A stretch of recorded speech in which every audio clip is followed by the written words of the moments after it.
أعوذ بالله السميع العليم من الشيطان الرجيم. بسم الله الرحمن الرحيم، وصلى الله على سيدنا محمد وعلى آله وصحبه وعلى من اهتدى بهديه إلى يوم الدين.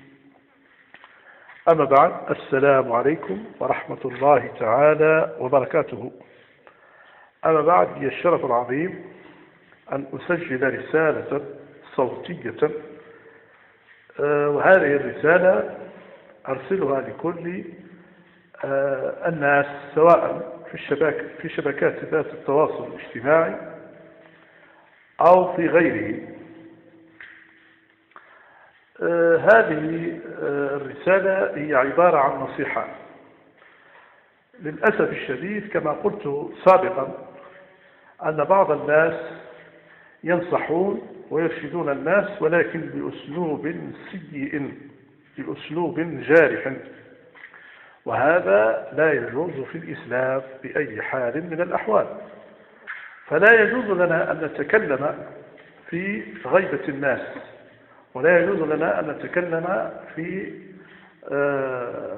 فيديوهات مسجلة على اليوتيوب أو الفيسبوك أو نحو ذلك ونذكر أناسا بأسمائهم. هذا لا يجوز في الإسلام، إلا، وهذا الاستثناء، إلا إذا كانت في رسالة خاصة، تبعت رسالة خاصة إلى شخص ما، صديقك عن طريق الفيسبوك أو سكايب أو نحو ذلك، وتعرفه ولا بد أن تطلب منه الإذن، وتبعت له رسالة عبارة عن نصيحة وتسميه باسمه في رسالة خاصة، وتدعو له رسالة مهذبة ومرنة وتنصحه، تقول له مثلا: يا محمد، والله يا علي، والله يا جمال، اتق الله، مثلا تشرب الخمر هذا حرام يا أخي العزيز، الخمر لا يجوز في الإسلام، الخمر محرم شرعا، وردت فيه آيات وأحاديث كثيرة جدا، وفيه مضار وفيه كذا وفيه كذا. فأخي الكريم، أنصحك أن تمتنع عن هذا الخمر، لأن الخمر لا خير فيه، والآيات والأحاديث الدالة على تحريم الخمر كثيرة جدا. وإذا أردت يا أخي الكريم أن تطلع، فعليك أن تكتب مثلا في جوجل بحث مثلا مضار الخمر اجتماعيا واقتصاديا وصحيا وغير ذلك. مثلا هذا على سبيل المثال الخمر، سواء أو المخدرات أو الدخان أو إلى غير ذلك. هذا إذا كنت تعرفه عن طريق الفيسبوك أو اليوتيوب أو نحو ذلك، تقدم له رسالة خاصة، هذا جاء. وإذا كنت تعرفه عن طريق مباشر، جارك مثلا أو يسكن في البلدة التي تسكن فيها أو نحو ذلك وتعرفه، تطلب منه الإذن وتقول له مثلا: أريد أن أنصحك يا أخي الكريم، وتكون على انفراد، ما تكونش أمام الناس أو نحو ذلك، وتجيب بأسلوب حسن وتقدم له النصيحة على انفراد وبأسلوب حسن، فهذا جائز. أما إذا باش تتكلم في غيبته عن طريق اليوتيوب أو عن طريق الفيسبوك بشكل يعني علني، بشكل كذا، هذا لا يجوز في الإسلام. وهذا بالعكس ممكن السيد هذا يفعل، وربما يدير ويعمل أشياء سيئة ومضرة، سواء للشخص الذي نصحه بالأسلوب الجارح، أو ربما يعني يعمل أشياء أخرى مضرة. وعلى هذا الأساس أنصحكم أيها الإخوة الكرام وأيتها الأخوات الكريمات أنكم تتقوا الله، وأنكم يعني تبطلوا من هذا الأسلوب الجارح، الأسلوب الغير الحسن، الأسلوب الغير المهذب. وأدعوكم أن تنصحوا الناس وأن ترشدوهم، ولكن بطريقة مهذبة ولينة ومرنة وحسنة، وبأسلوب حسن لائق. وأيضا لا تسموا الناس بأسمائهم. نبهكم أنكم لا تسمون الناس بأسمائهم. بتجي مثلا بتقول فلان يا طارق أو يا كمال أو يا علي أو يا جمال أو نحو ذلك، أو تقول يا سليمة أو يا زهرة أو يا فاطمة أو إلى غير ذلك. فهذا لا يجوز في الإسلام، لا يجوز حتى تستعمل أسلوب حسن وتسمي الناس بأسمائهم، فهذا لا يجوز. تقول كما قال النبي صلى الله عليه وسلم: إذا رأى رجل النبي صلى الله عليه وسلم يعمل عملا سيئا أو منافيا للدين، أو رأى مجموعة من الناس تعمل عملا سيئا، فيجي في خطبة جمعة أو يجي في درس ويقول: ما بال أناس أو ما بال أقوام يعملون كذا وكذا. النبي صلى الله عليه وسلم يأتي بصيغة عامة ولا يسمي الناس بأسمائهم، ولكن يجيب بصياغة عامة في خطاب عام، بحيث أن الإنسان اللي يعمل ذلك العمل يفهم الرسالة. ممكن يكون من المستمعين، ممكن يوصل الخبر يفهم الرسالة وينتهي بمجرد الخطاب اللي جاء بصيغة عامة. يعني مثلا النبي صلى الله عليه وسلم لما ينهى عن الخمر مثلا وهو يشرب الخمر، يعرف باللي رسالة واصلة. يعني النبي صلى الله عليه وسلم يحب يعمل رسالة يعملها بصياغة عامة، يقول: ما بال أناس، ما بال أقوام، ولكن لم يذكر اسما بعينه. كما أنا الآن مثلا أعوذ بالله من كلمة الآن حبيت ننصح، ولكن الحمد لله لم أذكر اسما هنا، لا زيد ولا عمر ولا عمر ولا عثمان ولا جميلة ولا حليمة ولا خديجة أبدا. ولا يجوز لي أبدا أن أسمي الناس بأسمائهم، ولكن نأتي بصياغة عامة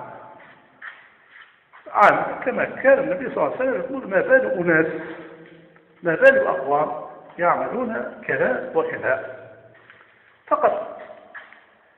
هذا هو أسلوبي، وبإذن الله السميع العليم يبقى هذا أسلوبي. والله لا أسمي إنسانا ولا أجرح إنسان، سواء عن طريق الفيسبوك أو اليوتيوب أو تويتر أو عن طريق المباشر أبدا. لا، الحمد لله ديننا الإسلامي لا يكلفنا بهذا بالأسلوب الجارح، بالعكس يأمرنا بالأسلوب الحسن كما قال. على كل حال هذا كنت أعتقد بأنه حديث، ولكن قال لبعض الأصدقاء هذا ليس بحديث، لكن يأخذه من باب الحكمة: بلغوا عني ولو آية، بلغوا عني ولو حديث. إذا لم يكن حديثا فهي حكمة، نأخذها على سبيل الحكمة.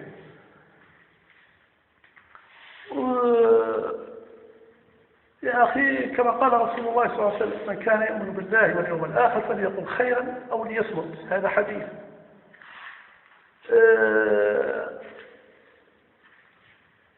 الإنسان غير مكلف، لا يكلف الله نفسا إلا وسعها، لا ما كسبت وعليها ما اكتسبت.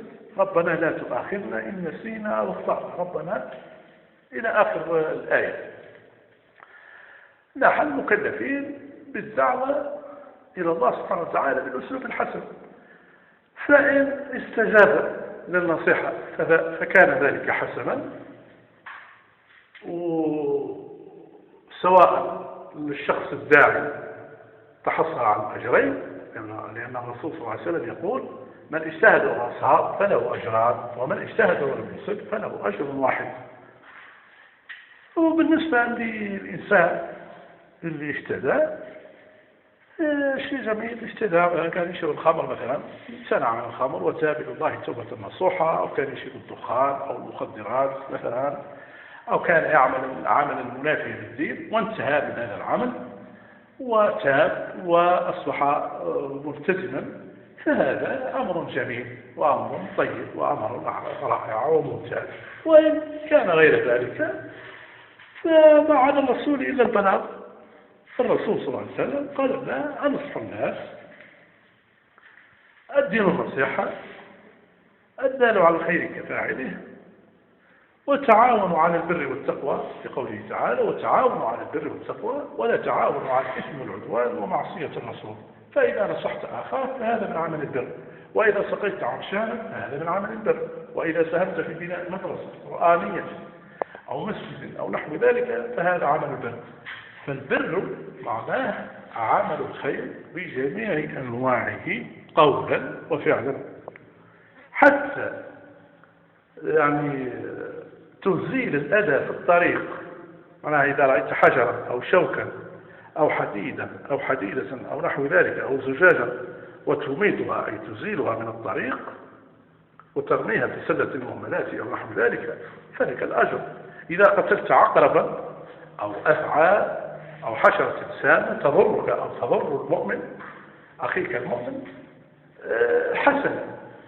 يعني أي عمل تقوم به ولو يعني تعطي صدقة 10 دنانير 1000 سنتيم مثلا أو 20 دينار أو كذا أو نحو ذلك فلك الأجر. إذا كنت أعمى شفت مثلا رجل كفيف ساعدته